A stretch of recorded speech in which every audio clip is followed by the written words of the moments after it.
Il est jeune et immensément riche. C'est déjà l'un des dirigeants les plus puissants du XXIe siècle. Son nom, Mohammed Ben Salman Al Saoud. À 32 ans, il a pris le contrôle du royaume le plus conservateur du monde arabe. Sauf que dès son arrivée, il fait tomber la police religieuse, autorise les femmes à conduire, ouvre les cinémas et multiplie les concerts. Et surtout, il lance un projet que la planète entière a vu passer. Un rêve futuriste, une ville en forme de mur de 170 km de long, posée au milieu du néant. The Line.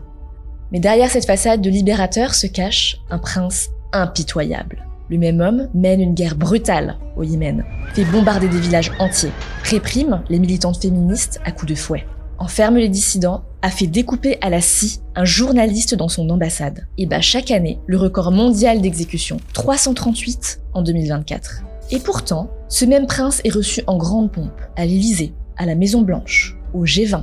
Mais pourquoi ? Parce qu'il est incontournable, incontrôlable, stratège et visionnaire. Voici l'histoire de MBS, et elle vous concerne plus que vous ne l'imaginez. Au départ, ce n'était qu'un désert. Quelques tribus nomades, des oasis rares, des querelles ancestrales. Rien qui annonce un empire. Mais en 1932, un chef de guerre change tout. Abdelaziz ibn Saoud. Il soumet les tribus une à une, avec l'épée et la foi. Il fonde un royaume pas comme les autres. Un pays qui porte son nom. Pas celui d'un fleuve, d'une montagne, d'un peuple. Non, celui de sa famille. L'Arabie saoudite. C'est unique au monde. Et ce n'est pas un hasard, car ce royaume repose sur deux piliers. La force militaire et l'islam rigoriste des Wahhabites.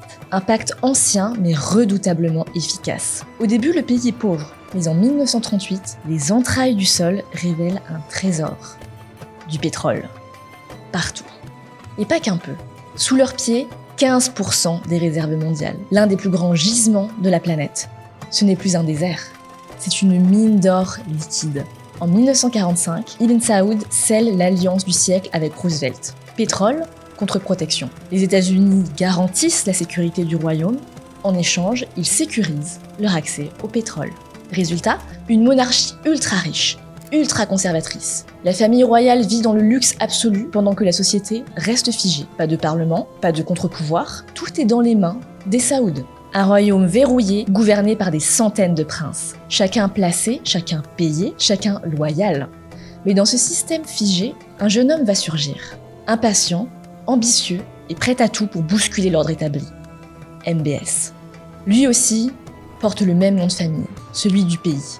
Mohammed Ben Salman naît en 1985, dans un palais immense au cœur de Riyad. Il est le fils préféré de l'épouse favorite du roi Salman. Autant dire que dès le berceau, il a une place à part. Il grandit dans un monde de privilèges absolus. Jet privé, villa en Europe, précepteur personnel, mais aussi un univers fermé. Pas de cinéma, pas de musique, pas de mixité entre hommes et femmes. Une éducation stricte, sous le regard constant des religieux. Pourtant, ce cadre rigide ne l'étouffe pas. Au contraire, il s'en affranchit. Il préfère traîner avec ses gardes du corps plutôt que suivre ses cours. Il voit la guerre, donne des ordres, organise des mini-opérations militaires dans les jardins du palais. À 11 ans, il apparaît à la télévision, déjà dans le protocole, regard assuré. Il aime le pouvoir et il le montre. Mais en 2001, un choc brutal secoue tout le royaume. Les attentats du 11 septembre. 15 des 19 terroristes sont saoudiens. Le cerveau de l'opération, Ben Laden, vient d'une famille influente du pays. Le monde découvre que l'idéologie utilisée, c'est le wahhabisme, celui du régime saoudien. La monarchie vacille, le pacte avec les États-Unis tremble, et pour MBS, alors adolescent, c'est un déclic. Il comprend que le royaume ne survivra pas sans se transformer, sans rompre avec cet islam rigoureux. Très tôt, il assiste son père, gouverneur de Riyad. Il observe, il apprend. La gestion politique, les rapports de force, la mécanique du pouvoir. À seulement 28 ans, il devient son conseiller officiel. Il n'a ni diplôme de Harvard, ni réseau londonien, mais il a mieux, l'oreille du futur roi, et une ambition sans limite. Quand son père accède au trône, Mohammed Ben Salman surgit de l'ombre. Il n'a que 30 ans, mais il décroche 2 postes stratégiques, ministre de la Défense et président du Conseil des Affaires économiques. D'un coup, il contrôle l'armée et la rente pétrolière. Un pouvoir inédit qui intrigue les diplomates. À Riyad, l'ambassadeur américain tape son nom sur Google. Qui est ce jeune inconnu ? Il découvre un homme sûr de lui, patriotique, ambitieux, mais sans aucune expérience. Les vieux princes saoudiens, eux, s'inquiètent. Ce prince va trop vite, il bouscule tout. MBS n'écoute personne. Mais pour changer le système, il doit d'abord prouver sa légitimité. Et une occasion ne tarde pas à se présenter. En mars 2015, les rebelles Houthis prennent la capitale du Yémen. 2 mois seulement après sa nomination, MBS lance des frappes aériennes, sans prévenir les Américains, sans consulter ses alliés. Une décision brutale, il se rêve en chef de guerre. Les premières frappes donnent l'illusion d'une victoire rapide. Mais malgré le budget militaire colossal du pays, le 4e mondial, la guerre s'enlise. Les civils yéménites meurent par milliers. Et là, le ton change. Les ONG accusent Riyad de crimes de guerre. L'ONU parle de catastrophe humanitaire. Et à Washington, Barack Obama prend ses distances. Il limite les ventes d'armes. Il critique publiquement la répression saoudienne. Et pire encore, il signe un accord nucléaire avec l'Iran. Pour les Saouds, c'est une trahison. Pour MBS, c'est un camouflet. Il tente de s'imposer en face à face, mais Obama l'ignore ou le recadre. Le lien entre Riyad et Washington, qui avait toujours été stable, est sur le point de se briser. Et MBS se trouve dans une impasse. Mais quelques mois plus tard, tout change. En novembre 2016, Donald Trump est élu président. L'équation bascule, car Trump déteste l'Iran. Il critique l'accord nucléaire signé par Obama et cherche un nouvel homme fort au Moyen-Orient. MBS saute sur l'occasion. En mars 2017, il part en tournée à Washington en devançant le prince héritier officiel. Il séduit l'équipe de Trump et surtout Jared Kushner, le gendre du président. Il parle de modernisation, d'investissement et de guerre contre l'Iran. Les Américains, fascinés, le comparent à un Macron saoudien. Charismatique, jeune, décidé. En mai, Trump choisira même Riyad pour son tout premier déplacement officiel. Sabre, chevaux, grand sourire, le spectacle est total. Ce jour-là, le message est clair. MBS est l'homme fort du royaume. Et pour Mohammed Ben Naïef, le prince héritier officiel, le compte à rebours a commencé. Le 20 juin 2017, coup de théâtre. Toutes les chaînes saoudiennes diffusent la même scène. Mohammed Ben Naïef, prince héritier en titre, embrasse la main du jeune Mohammed Ben Salman. Le geste est solennel, respectueux, presque tendre. La version officielle parle d'un passage de relais volontaire pour raison de santé. Tout semble calme, maîtrisé, lisse. Mais en coulisses, l'histoire est tout autre. MBN a été convoqué au palais, désarmé, placé en résidence surveillée. Son téléphone lui est retiré, ses gardes changés, ses fidèles écartés. Les ministères de la sécurité sont purgés, les services secrets réorganisés. En une seule nuit, MBS devient prince héritier à 32 ans et homme fort incontesté du royaume. Et il frappe vite, très vite. Pour gouverner seul, il doit d'abord faire tomber un autre pilier du régime, le pouvoir religieux. Depuis toujours, les oulémas dictaient la morale publique. Et la police des mœurs, la Moutawa, veillait à la faire respecter. C'est MBS qui va les mettre au pas. Il dissout la Moutawa, fait taire les prêcheurs les plus critiques, neutralise les conservateurs qui pourraient freiner ses projets. Plus personne ne mettra de bâton dans ses roues.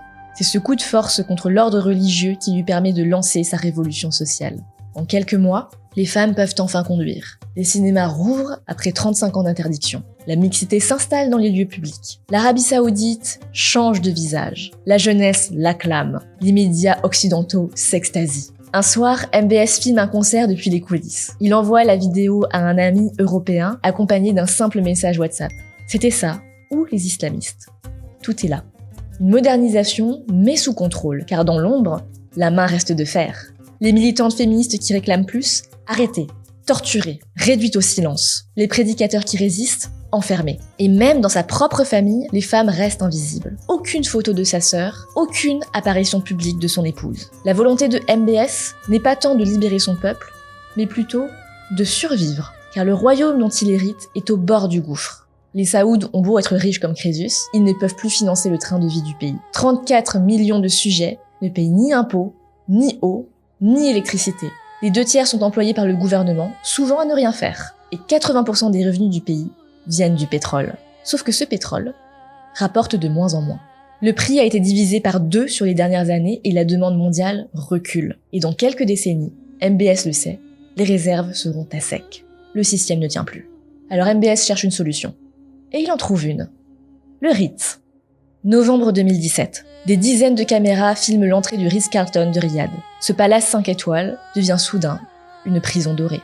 À l'intérieur, plus de 380 princes, ministres et hommes d'affaires. Parmi eux, le prince Walid, l'homme le plus riche du pays, actionnaire chez Apple, Twitter, Disney. Officiellement, c'est une opération anticorruption, mais en réalité, c'est une purge politique et une opération de collecte d'argent pour renflouer les caisses. MBS exige des règlements en échange de la liberté. Certains vont signer des chèques colossaux, d'autres abandonner des parts d'entreprise. Au total, plus de 100 milliards de dollars récupérés. Pourtant, MBS lui-même ne se prive pas. Quelques mois avant la purge, il s'est offert le yacht Serene, un monstre de luxe à 500 millions de dollars, avec piscine, salle de cinéma et même héliport. Puis il achète en région parisienne ce qui est présenté comme la maison la plus chère du monde, le château Louis XIV, une extravagance de marbre, de dorures, de fontaines, avec un aquarium géant, une cave à vin automatisée et un jardin à la française digne de Versailles. Et ce n'est pas fini.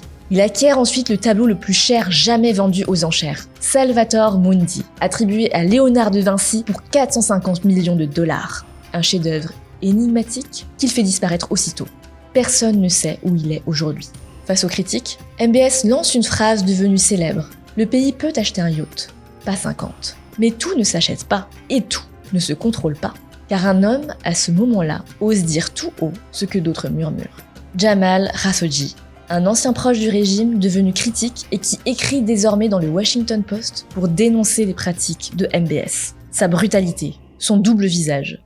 Il est exilé et amoureux.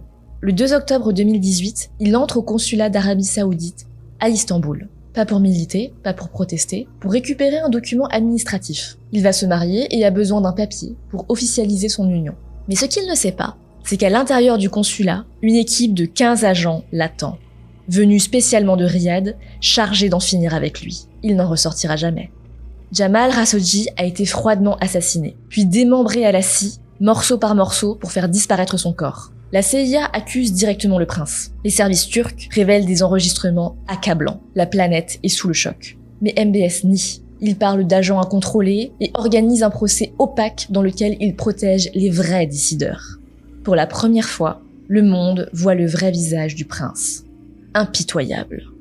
Après l'affaire Khashoggi, les dirigeants s'éloignent de MBS. Le sommet économique de Riyad est boycotté. Il devient radioactif sur la scène diplomatique. Seuls 2 pays osent encore le critiquer frontalement, le Canada et l'Allemagne. La réponse est immédiate, MBS expulse l'ambassadeur canadien. C'est un avertissement, sec, brutal, mais efficace. Et il fonctionne. Plus personne n'ose le défier ouvertement. Car MBS a un levier imparable, l'or noir. Il détient 15% des réserves mondiales. Et dans un monde toujours dépendant du pétrole, il peut ouvrir ou fermer les vannes selon son bon vouloir. Quand l'Occident le critique, il menace de se tourner vers l'Est. Et pour bien faire passer le message, au G20, il s'affiche ostensiblement avec Poutine et Xi Jinping. Poignées de main, sourires appuyés, objectifs braqués. Le message est clair.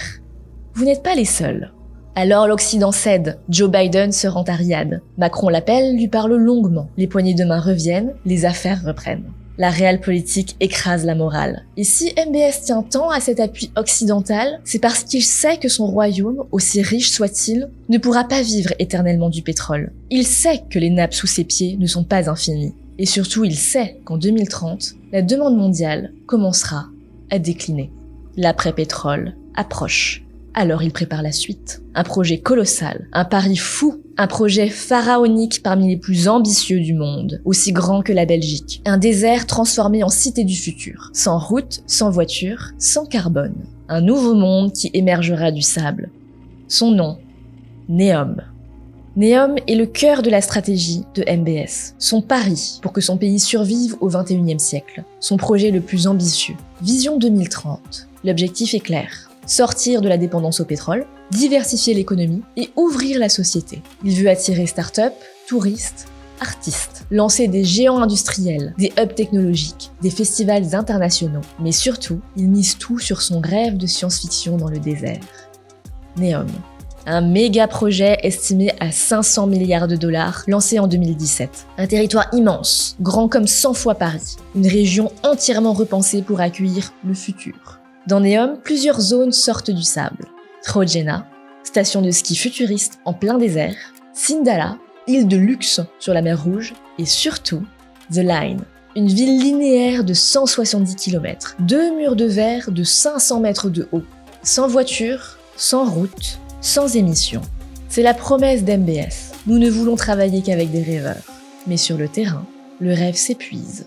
En 2030, The Line n'aura au mieux que 2,4 km construits. La population visée passe de 9 millions à 300 000 habitants. Les retards s'accumulent, les coûts explosent. Et derrière les images léchées, le chantier vire au cauchemar. Conditions de travail inhumaines, 100 000 ouvriers étrangers dans des camps isolés, accidents, violences, abus. Le Wall Street Journal dénonce un esclavage moderne. Des gouvernements estiment que 21 000 travailleurs sont morts en Arabie Saoudite depuis 2016. Certaines tribus, comme les Huwaitat, sont expulsées de force. En 2020, un homme est abattu pour avoir refusé de quitter ses terres. Et sur le plan écologique, le vernis craque de partout. L'Arabie Saoudite est l'un des pays les plus exposés au réchauffement climatique. Des canicules longues de 100 jours par an d'ici 2100. Des pics de chaleur qui dépasseront le seuil d'adaptabilité humaine. Et une pénurie d'eau déjà bien engagée. Chaque Saoudien consomme 2,5 fois plus d'eau que la moyenne mondiale. Et 90% de cette eau provient de centrales de dessalement ultra énergivores. Et alimentée au pétrole. Neom est vendue comme une cité verte, mais elle détruit les mangroves, assèche les nappes phréatiques et bétonne un écosystème désertique déjà à l'agonie. À la COP28, la délégation saoudienne est encore omniprésente. Pavillon géant, communication millimétrée, slogan vert à tous les étages. Mais dans les coulisses, Riyad mène l'opposition. Blocage sur la sortie des énergies fossiles, tentative de modifier les termes des accords, jusqu'à ce que le ministre saoudien de l'énergie lance « Ce n'est pas contraignant, c'est un menu à la carte ». Sous-entendu, l'Arabie ne suivra que ce qui l'arrange, et sûrement pas ce qui menace son pétrole. Officiellement, l'Arabie promet la neutralité carbone d'ici 2060, mais sans réelle réduction des émissions. Juste une stratégie de compensation, technologie de capture du carbone encore expérimentale, et un récit bien rodé. La Carbon Circular Economy. Le storytelling est brillant, la vitrine spectaculaire. Mais derrière les miroirs, le désert brûle déjà. Même au sommet du projet, le doute s'installe. Le PDG de Neom démissionne en 2023, officiellement pour raisons personnelles. Mais en coulisses, il juge le projet déraisonnable. Trop ambitieux pour le climat, trop irréel pour le terrain. Neom devait incarner l'avenir. Mais aujourd'hui, c'est un paradoxe géant, planté en plein désert. Un projet qui promet la transparence derrière des façades en miroir. Une utopie verte qui détruit son environnement et la planète. Et un symbole d'ouverture bâti par une main de fer. Vision 2030 reste une ambition monumentale. Mais à ce stade, on ne sait plus très bien. Est-ce le début d'une révolution ou une illusion à l'échelle d'un royaume ?